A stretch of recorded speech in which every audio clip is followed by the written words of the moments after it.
Hello students, class 5-এর 14 নম্বর স্কুলটা দেখে নাও। তোমাদের যে সিনটা দেওয়া রয়েছে, তোমাদের দেওয়া রয়েছে দ্য ফিনিশিং পয়েন্ট থেকে দেওয়া রয়েছে। তোমাদের 1 থেকে 13 নম্বর স্কুল সলভ করে দিয়েছি। যারা এখন দেখোনি তোমরা দেখো, ক্লাস 5-এর প্লেলিস্ট সেকশন যাও, সেখানে সমস্ত স্কুল রয়েছে 1 থেকে 13 নম্বর স্কুল, তোমরা সেগুলো দেখে নিতে পারো। এবারে দেখে নাও 14 নম্বর স্কুল মহিষাদল রাজ হাই স্কুল। তো এখানে যে সিনটা দেওয়া রয়েছে দ্য ফিনিশিং পয়েন্ট থেকে দেওয়া রয়েছে, দেখে নাও পিলাফুলাকান্দি থেকে প্যারামিল উষা, জেনারেলি নোন অ্যাজ পিটি উষা। পিলাফুলাকান্দি থেকে প্যারামিল উষা, তাকে পিটি উষা নামে আমরা সবাই চিনি।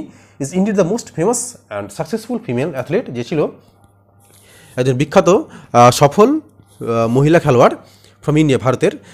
হার extraordinary performance at the track on Usha titles like the queen of Indian running track and Payyoli express. তার পারফরমেন্সের জন্য তাকে কী নামে আমরা চিনি না, queen of Indian running track এবং পায়োলি এক্সপ্রেস।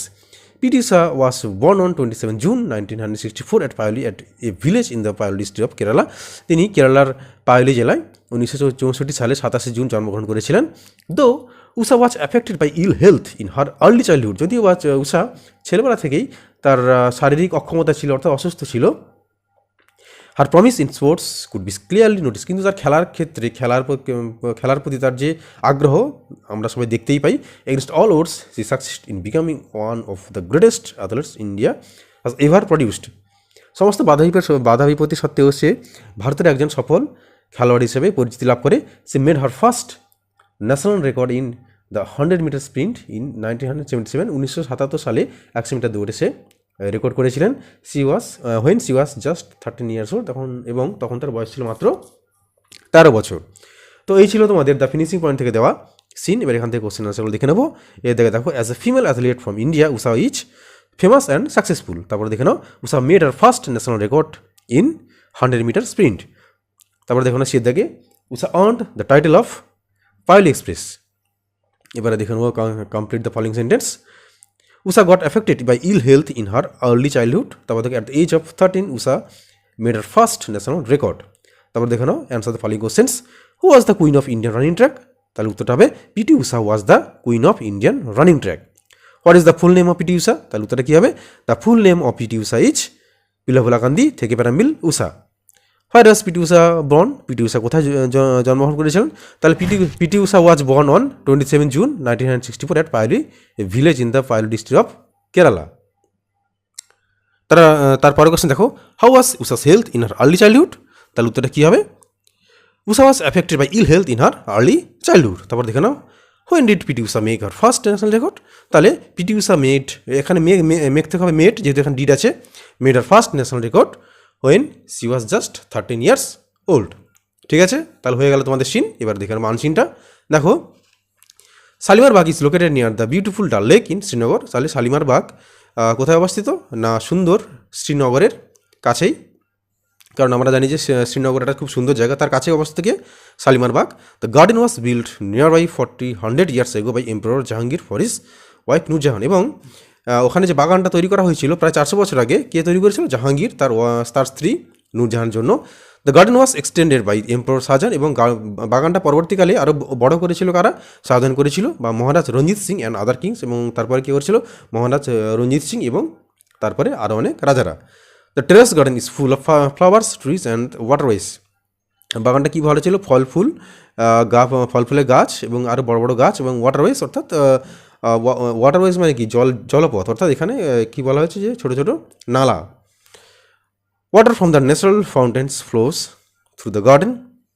তাহলে প্রাকৃতিক ঝর্ণা থেকে জল এই বাগানে পড়তো। Children love to wade through the water and play with their friends there. বাচ্চারা এইখানে এই জলে তারা খেলতে খুব ভালোবাসে। It looks nice in spring due to the colour change in leaves of chinar trees. তো এখানে চিনার গাছ থেকে যে পত্রমোচন হয়, বা দেখবে বসন্তকালে যে পাতায় যে রং চেঞ্জ হয়, সেগুলো খুব সুন্দর লাগে এবং তখনই এই দৃশ্যটাকে খুব আরও মনোরম করে তোলে। তো এই ছিল তোমাদের একটা আনসিন তুলে দেওয়া। এখান থেকে কোশ্চেন আসলে দেখে নাও, Shalimar Bagh was build near 100 years ago. তারপর দেখে নাও, the garden was build for Nur Jahan, the garden was build by Jahangir.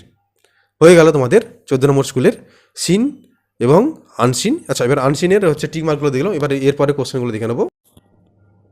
দেখো, আবার রয়েছে complete the following sentence.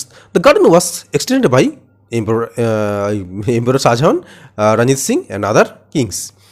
The garden is full of flowers, trees and waterways. তারপর দেখে নেবো ট্রু ফলসগুলো।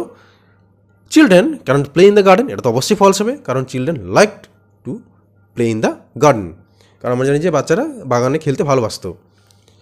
তারপরে দেখো it looks nice in spring, এটাকে বসন্তকালে খুব সুন্দর সুন্দর দেখতে লাগে, এটা অবশ্যই ট্রু হবে। তারপরে দেখো answer the following questions, where is Shalimar Bagh located, দেখানো উত্তরটা।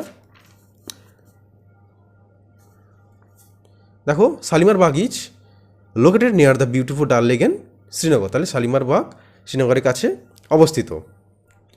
এরপরে দেখে নেবো তারপরে কোশ্চেন। তারপরে কোশ্চেন বলছে why does it look nice in spring, বসন্তকালে এটাকে দেখতে কেন সুন্দর লাগে।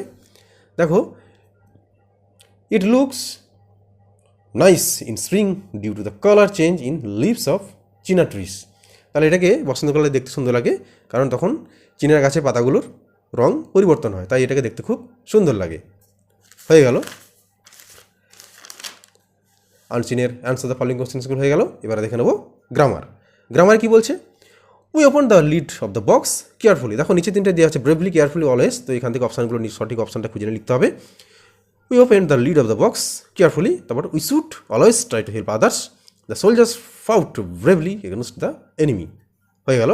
এবারে দেখে নেবো 4 নম্বর কী বলা হচ্ছে, আর্টিকেল প্রিপারেশন বসাতে হবে। The Yamuna is a holy river, তারপর দেখে নাও mister Sarkar is an honest man, they have a car, he eats an egg every day. তারপর দেখুন fill the blanks with present continuous tense, অর্থাৎ প্রত্যেকটা প্রেজেন্ট কন্টিনিউয়াস টেন্স দিয়ে ফিল আপ করতে হবে। They are playing now, I am working on a special report today, the boys are enjoying the football match, Reba is reading a novel. ঠিক আছে, এবারে দেখে নাও 6 দাগে write the opposite of the following ওয়ার্ডস, অর্থাৎ বিপরীত অর্থ শব্দ লিখতে হবে। ডার্ক থেকে হবে লাইট, পোর থেকে হবে রিচ, কাইন্ড থেকে হবে আনকাইন্ড বা ক্রুয়েল, রিমেম্বার থেকে হবে ফরগেট। এবারে দেখে নাও জেন্ডার চেঞ্জ, ডগ থেকে হবে বিচ, মং থেকে হবে নান, প্রিন্স থেকে হবে প্রিন্সেস। লাস্টে দেখো হু, হোয়াট, হোয়াই, হোয়ার, 4টে WH ওয়ার্ড দেওয়া আছে, 2টো শূন্যস্থান দেওয়া আছে, যেটা অ্যাপ্রোপ্রিয়েট WH ওয়ার্ড হবে সেটা বসাতে হবে। Why are you so late, who is your best friend. ঠিক আছে, তো স্টুডেন্টস তোমাদের হয়ে গেল তোমাদের 14 নম্বর স্কুল। খুব সুন্দরভাবে তোমাদের আলোচনা হলো, তোমরা আশা করছি বুঝতে পেরেছো। তোমরা পারলে খাতায় লিখে নাও, তাহলে খুব সুবিধা হবে, তোমাদের লেখাটাও প্র্যাকটিস হবে। এবং এর আগের ভিডিওগুলোতে আমি তোমাদের সাজেস্ট করেছি যে সবসময় একটু বেশি বেশি করে লেখার চেষ্টা করবে, কারণ তোমাদের লেখার প্রবণতা খুব কমে গেছে।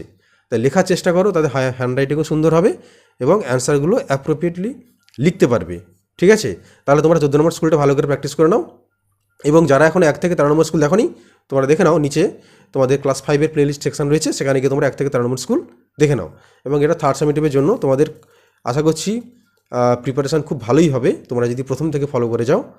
তাহলে চলো তোমরা 14 নম্বর স্কুল প্র্যাকটিস করো, এরপরে আসবো 15 নম্বর স্কুল নিয়ে। টাটা।